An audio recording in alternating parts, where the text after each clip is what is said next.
Try to imagine something that doesn't exist, something you've never seen. Now concentrate on how it makes you feel, and let your hand drift across the canvas.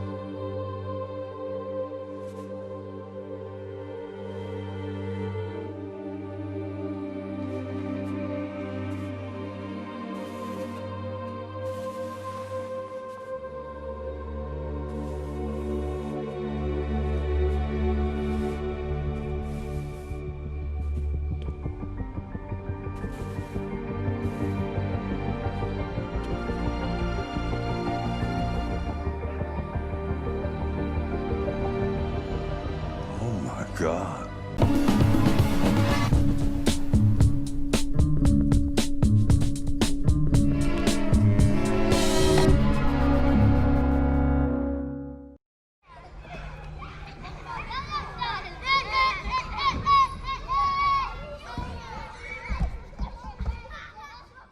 What is up, Baku gamers? We are back at it again with Leak Week, and today we're going to discuss the Darkus bundle contents. Now, this is not a product that has been completely revealed, so keep that in mind with a grain of salt. We actually have one card missing, one card unconfirmed, as you can see from this picture here. That lightning at the bottom right, the one that you would normally get from Age of Aurelus, does not have the same stamp as the other cards that come with the Darkus bundle. Now, this leak has been provided by Cucumber God, and unfortunately they went and split up all the cards before getting us this information. So we have confirmed that the rest of them, except for that Age of Aurelus lightning, is part of this Darkus bundle. So keep that in mind. We don't know what the 11th card is, but we are 100% confirmed for the rest of it, so that is worth reporting here, especially for that first card.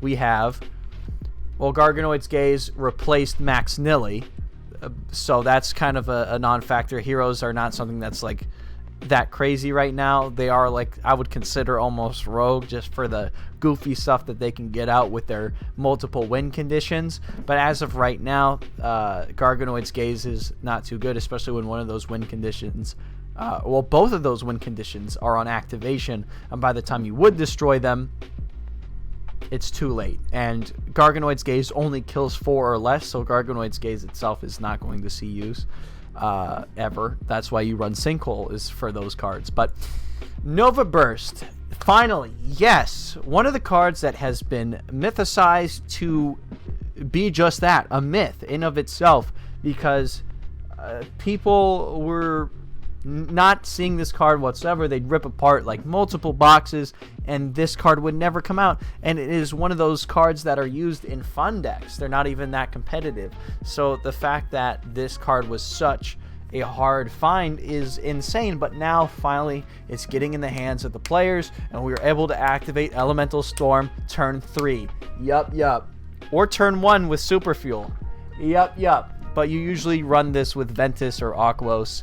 But you can run a Pyrus version, but there's not a lot of expensive Pyrus cards that you'd want to cheese out, except for maybe Incendiary Flame, which does damage based on, like, it does burn damage based on the damage of one of your Bakugan, which that is also pretty fun to cheese out. So you could technically make it a burn deck. There's so much potential with Nova Burst. I just really love the concept of this card, and the fact that you can team it up with Hyper Vicerox Darkus.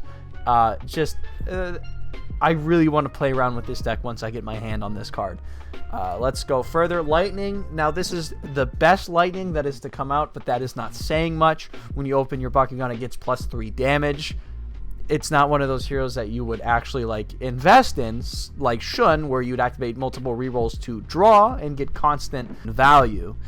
I mean, +3 damage ain't really going to be doing that much, especially investing in a bunch of rerolls. So lightning was pretty much used, like, the earliest it was for Helix decks to kind of make up for the -3 that they would get inherently.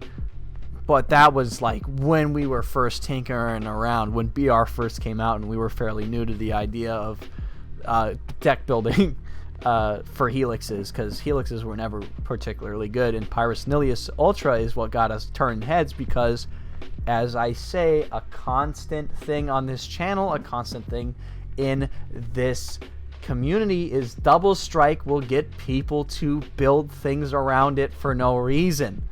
Double Strike is very tempting, I'm telling you, but that was the main reason. Dark Fortune, yes, finally the third reprint of this, thank God.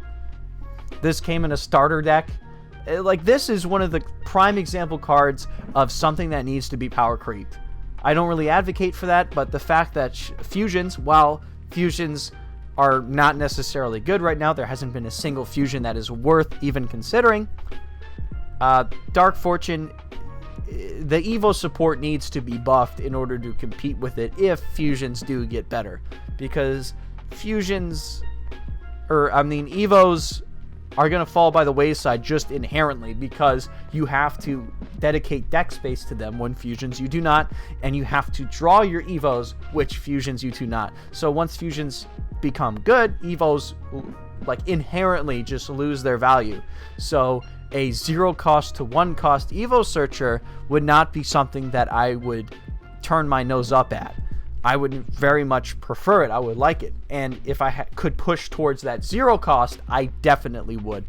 Now, speaking of hero players, I know we touched on it with Garganoid's Gaze, but Black Hole is another thing that only heroes would play, and this is another reason it is rogue, because your opponent would activate all their stuff to win the game, the battle, the current brawl, and hero players will have amassed their advantage to the point to where they have their Dans, they have their Leah's AOA.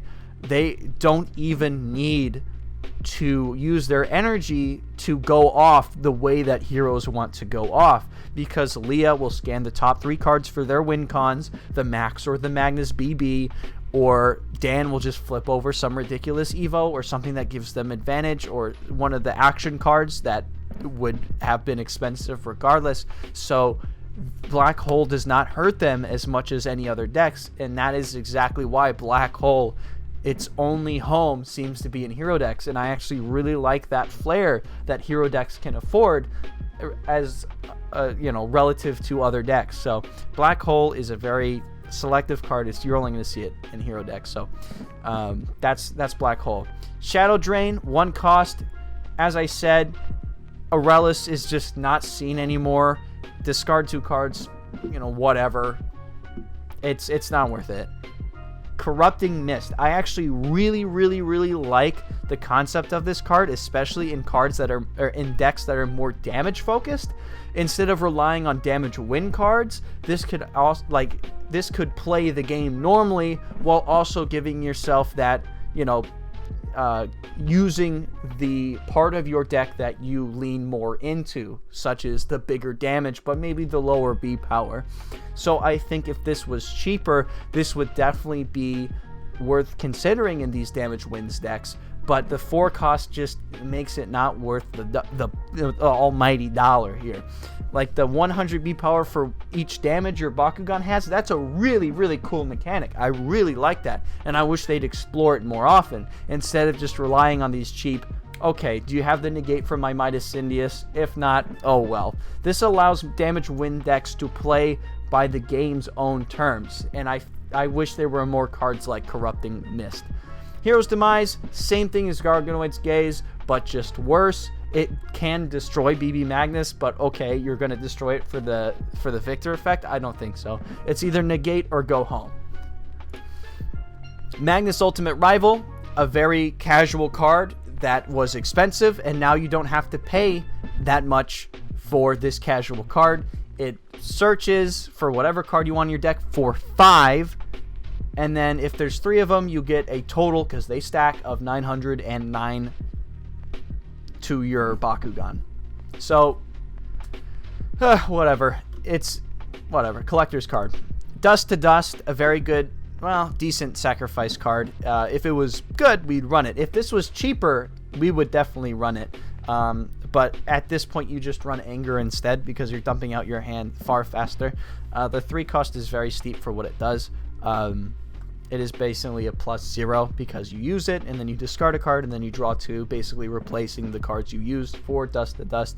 And again, the same problem with Sacrifice. There are not a lot of cards that boost or do anything advantageous when you discard them. So sacrifice cards just inherently have lesser value than literally any other card in the game, just because you're just negging yourself for very, in my opinion, minimal effects. They're not worth the sacrifice unless you do have those cards that get a boost off of it, which we do not have enough to warrant this.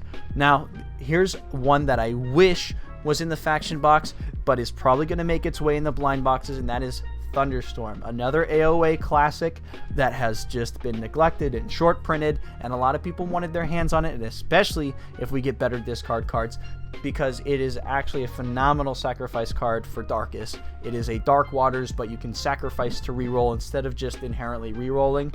Yes, technically on paper right now it is just a worse Dark Waters, but in Darkus decks it has the potential to become very, very, very good, because it is the first 1-cost sacrifice enabler when we've had 2 costs in Might at Night and some other cards. I'm not going to name all the sacrifice cards, but that's mainly how it's been. Tainted Touch, that's another one. But that's all I wanted to say about the Darkus bundle. The 11th card, we have no idea. This is not the 11th card. So what do you think? Did that Darkus bundle tickle you, or was it just as bad as everything else? I personally feel Nova Burst makes this worth it, on top of, you know, the inherent value you get from a faction box for getting the packs for less than MSRP. But that's a whole nother story. These faction boxes are worth it, just inherently for getting the packs that you need. They're way cheaper than MSRP. Well, a few bucks cheaper. They're worth it just for that. But do you think the Darkus? Where would you rank the Darkus bundle in the bundles that we've seen so far? Let me know. I'm actually very curious. I would say that it is Darkus, Pyrus, Aquos so far, and we have yet to see the Ventus. We have yet to see the Haos. We have yet to see if the Aurelus one even exists. So who knows? The Pyrus one came out of nowhere because we didn't know there was a Pyrus one. That wasn't seen at Toy Fair, and then that just came out of nowhere with its content. So who knows? Maybe the Aurelus one will be just the same, but it does hit that tricky situation where it's like, okay, what the hell are they going to reprint in it? Okay. So with that being said, make good choices. See you guys in the next video. Take care.